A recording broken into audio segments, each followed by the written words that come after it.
The CDC has described insufficient sleep as a public health epidemic. Welcome to the Ultra Healthy Now podcast, where your journey to feeling younger, sexier, and more energized begins. Dr. Nicole Srednicki, who specializes in high-performance health, will dive into practical, actionable tips and strategies that can transform your physical, mental, and emotional well-being. Join us as we uncover the secrets to living a healthier, happier life, mind, body, and spirit. Because true health, beauty, and happiness start on the inside.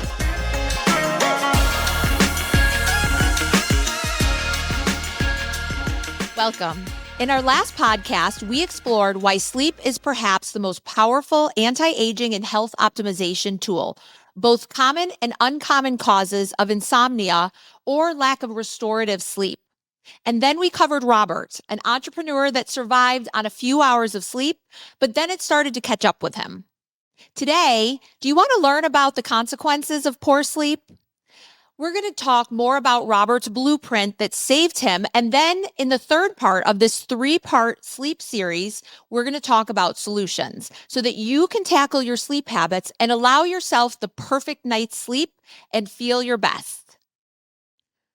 One note before we get started, if you've been enjoying these podcasts, please don't forget to follow the Ultra Healthy Now podcast on YouTube at Ultra Healthy and on Instagram, Ultra Healthy Human, for ongoing tips and information to maximize your health. Hello, and welcome to Ultra Healthy Now, the weekly podcast where we dive into the journey of maximizing your health potential. I'm your host, Dr. Nicole Srednicki, founder of Ultra Healthy Human, where we specialize in high-performance health for high-performance people. Let's zoom out and talk about just how widespread the consequences of poor sleep are, not just individually, but as a society. Why do we call sleep deprivation an epidemic? If you feel like everyone is tired these days, you're not wrong. Chronic sleep deprivation has become startlingly common, at the point where public health authorities are sounding the alarm. The CDC has described insufficient sleep as a public health epidemic.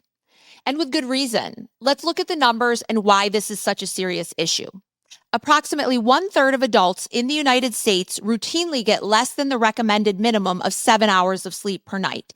This is about 83 million U.S. adults. And it's not just the U.S. In other countries, we're seeing similar trends in this 24/7 modern lifestyle. Worldwide studies indicate 20 to 30% or more of people experience regular sleep difficulties or insufficient sleep. We are truly a sleep-starved society. Let's talk teens and children. The epidemic hits young people hard too. Teenagers are especially are vulnerable because their biological clocks naturally shift later in adolescence and they become night owls. Yet early school start times force early wake-ups. The result is the majority of teens are chronically sleep deprived. Over 70% of the U.S. high schoolers get less than 8 hours of sleep per night. Teens missing sleep face consequences in mood, academic performance, and safety, like drowsy driving. I think it's already scary enough.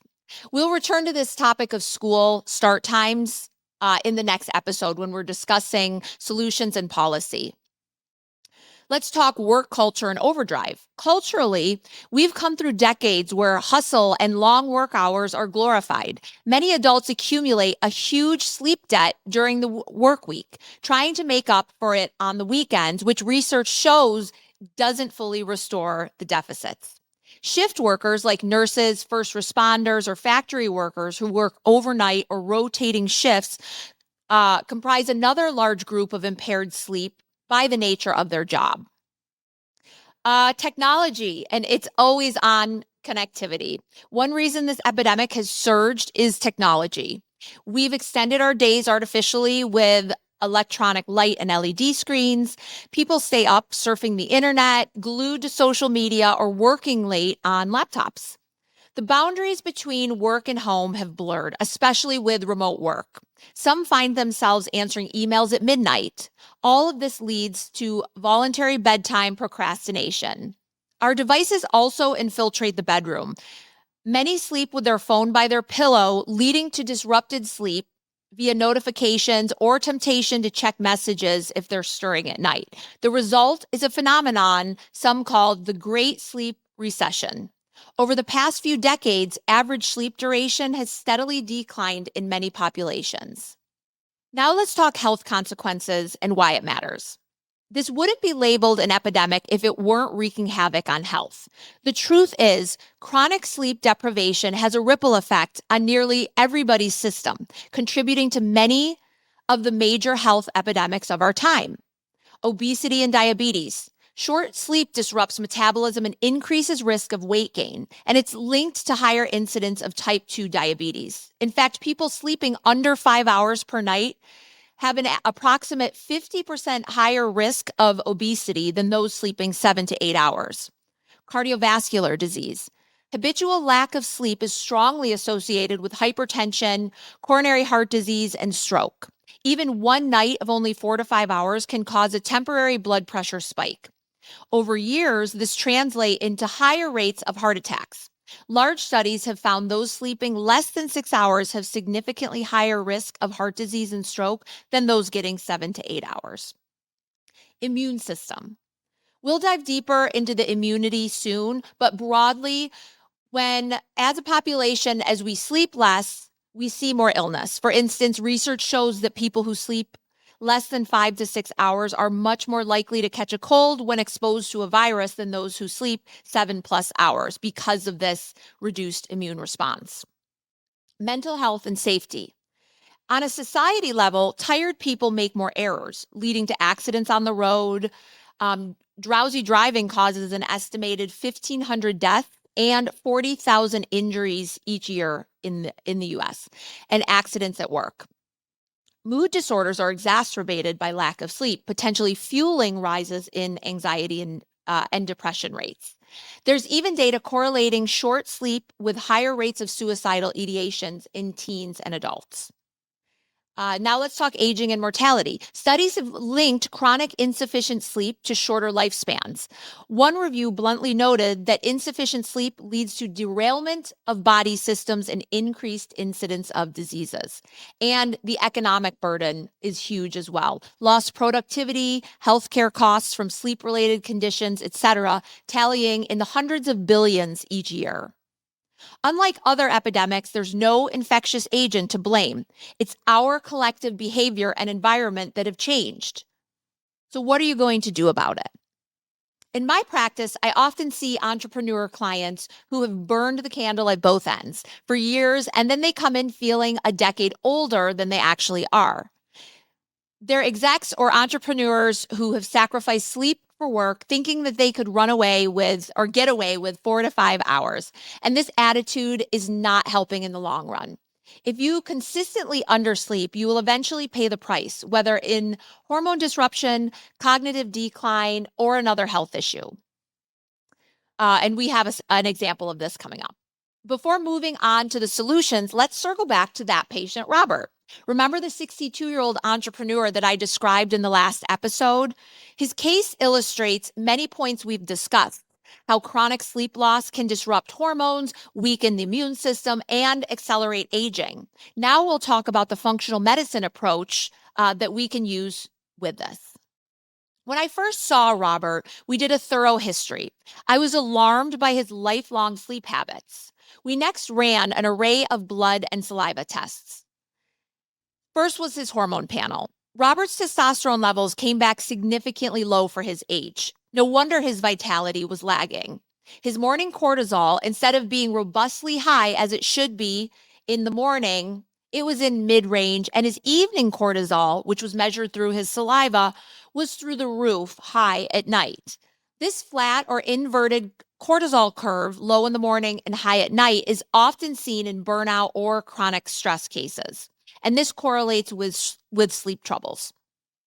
It appeared that years of high cortisol output from stress and sleep deprivation had led to this dysregulation. We did a home sleep study to rule out sleep apnea, and it did show mild obstructive sleep apnea, but not severe enough to be the sole cause of his fatigue, but certainly contributing. This explained why his wife occasionally heard him snore or gasp.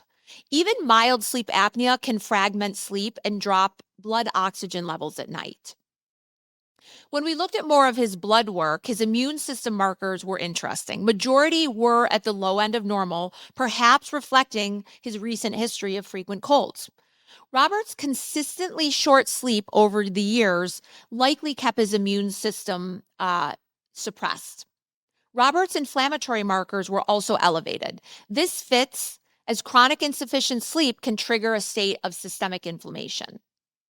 Confirmed prediabetes and high triglycerides, again, consistent with sleep deprivation, which causes insulin resistance and alters the body's ability to process fats.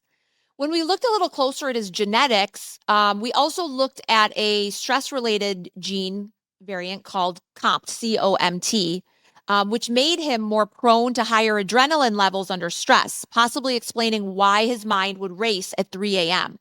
Small clues like this help tailor his plan of care. The picture was clear.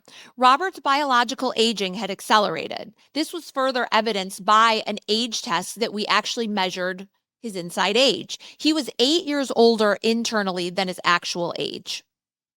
His hormone profile looked more like a 75-year-old than a 62-year-old.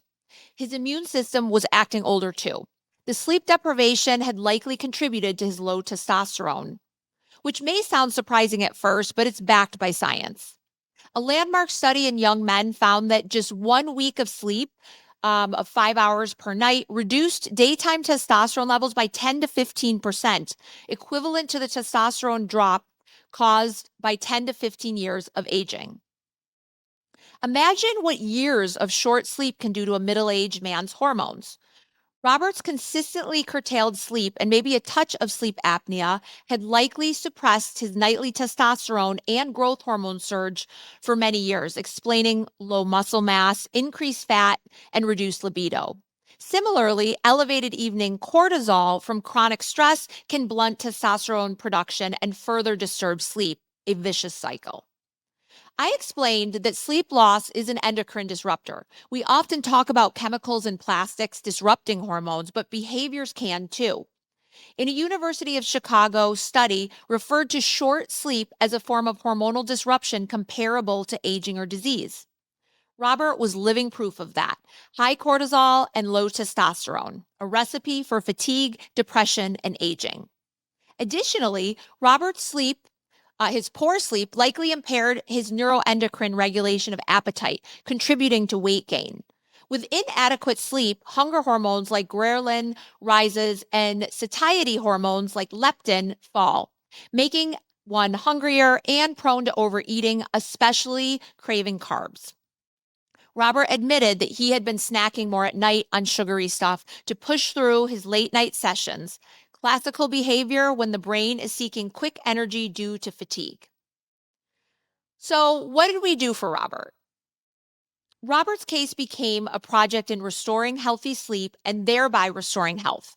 As a functional medicine specialist, I created a comprehensive plan while detailing many of these interventions in podcast number 3. We're going to go through the exact blueprint for better sleep.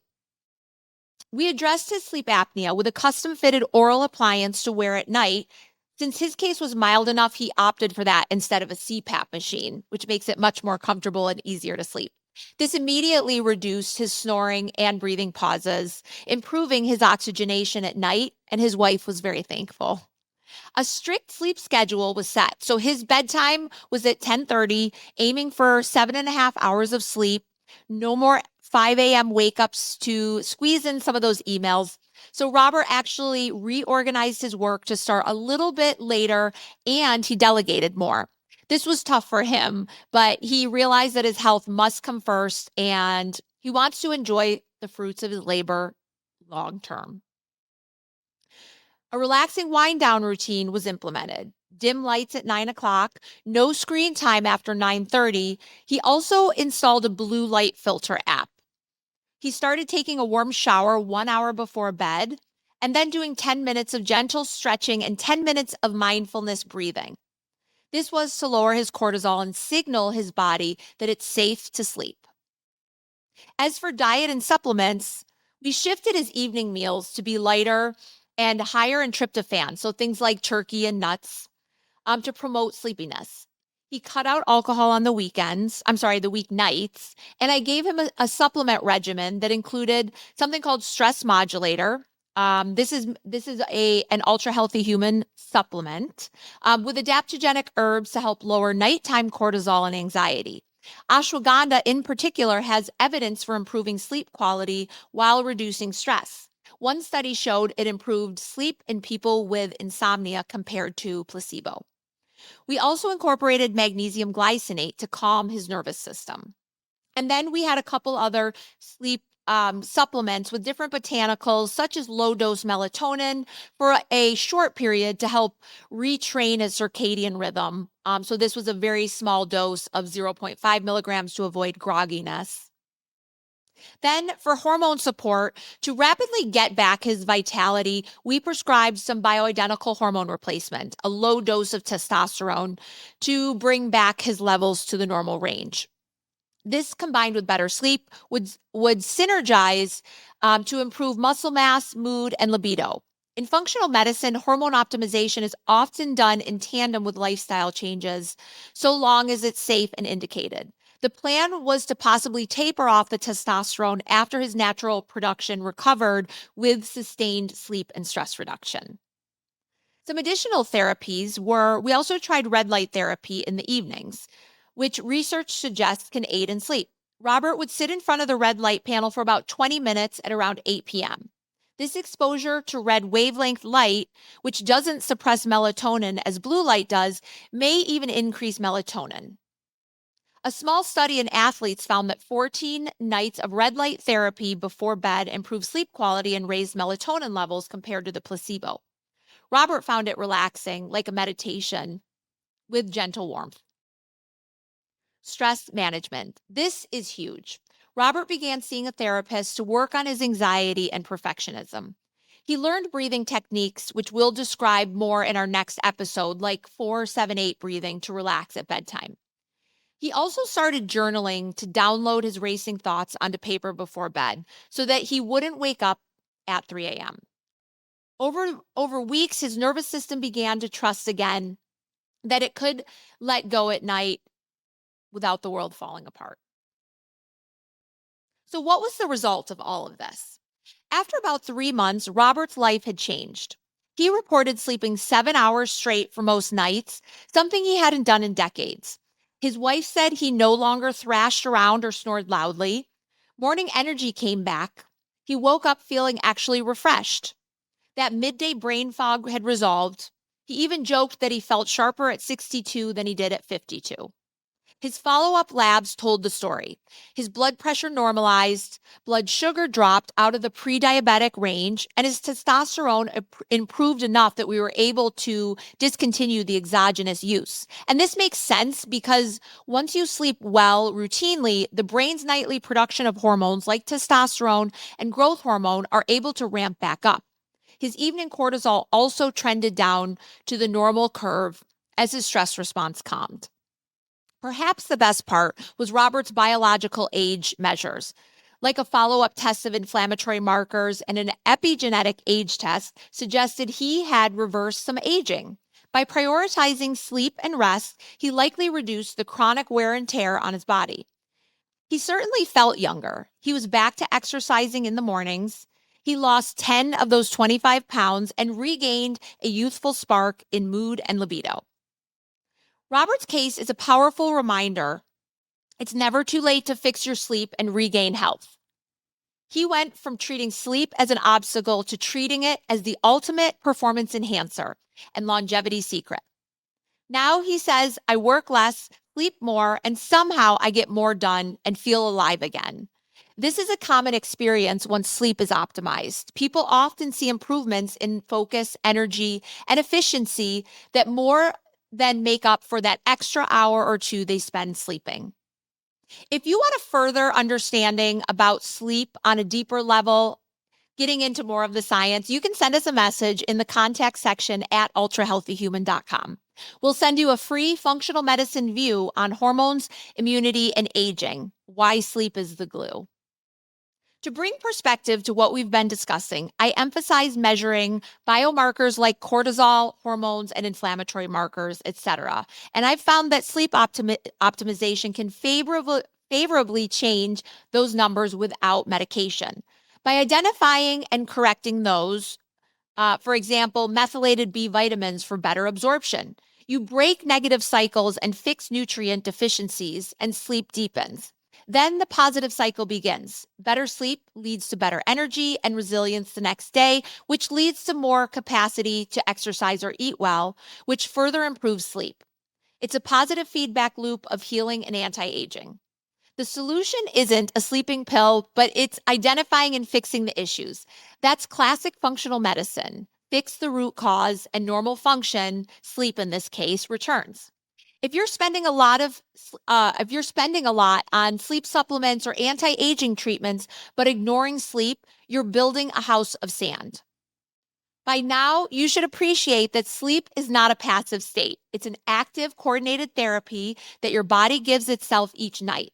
It balances hormones, empowers your immune army, cleans your brain, strengthens your heart, and slows your cellular aging clock.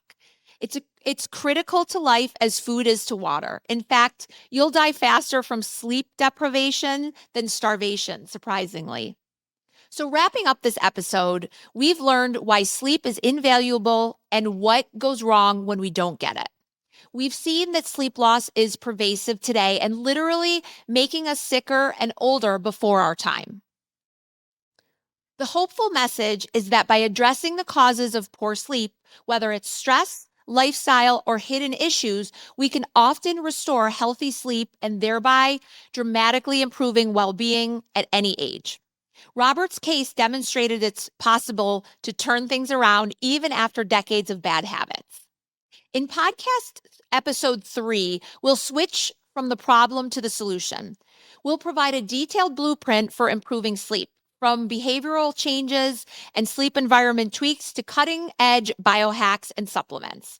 We'll share sleep hacks for high performers so that you can still achieve your goals and sleep well, and dive into those practical tips. Take a moment tonight to reflect on your own sleep. Is it truly a priority in your life? What changes can you make, even before our next episode, to honor your need for sleep? Maybe it's setting an alarm for bedtime or creating a simple wind-down ritual. Start small. Remember, every extra hour of quality sleep is an hour towards a younger, healthier you. Tune in next time for your step-by-step guide to getting the best sleep of your life. Your body and mind will thank you. Thank you for joining me on another episode of Ultra Healthy Now. One note before we continue, if you've been enjoying these podcasts, please don't forget to follow the Ultra Healthy Now podcast on YouTube at Ultra Healthy and on Instagram at Ultra Healthy Human for ongoing tips and information to maximize your health. And if today's episode sparked your interest in achieving your maximum health potential, or you have more questions or want to dive deep into sleep habits, I invite you to connect with us or visit our website at ultrahealthynow.com, where you can explore our specially formulated supplements, ask questions, suggest topics for the Ultra Healthy Now podcast, or schedule a consultation. Join us at Ultra Healthy Human, where your health, beauty, and happiness begin from the inside. Visit ultrahealthynow.com to start your transformation today. Thank you. Thank you for tuning in to the Ultra Healthy Now podcast with Dr. Nicole Srednicki. To discover more, visit ultrahealthynow.com and jumpstart your wellness journey with our 21-day detox program, a total body reset. More energy, better focus, and weight reduction. Our carefully formulated, high-quality supplements will aid in a new level of wellness. Don't wait. Unleash the Ultra Healthy Human within you. At Ultra Healthy Human, Eastern and Western modalities are combined with cutting-edge technology to guide personalized health programs to help you tap into the limitless potential of your mind and body. Because true health, beauty, and happiness start from within. Remember to subscribe, like, and share this episode wherever you listen to podcasts. And before we sign off, I want to make it crystal clear that the information presented here is for informational and entertainment purposes only. This episode should not be considered a substitute for professional medical advice, diagnosis, or treatment. And while we strive to provide accurate and up-to-date information, the content discussed in this podcast is based on general knowledge and research available at the time of recording. Medical knowledge and guidelines can evolve, and what we discussed may not always reflect the most current research or recommendations. If you have specific health concerns or questions, we strongly encourage you to consult with a qualified healthcare professional or medical specialist who can provide personalized advice tailored to your unique circumstances. Every individual's health situation is unique, and what works for one person may not be suitable for another. This podcast is a presentation of the Rich Dad Media Network.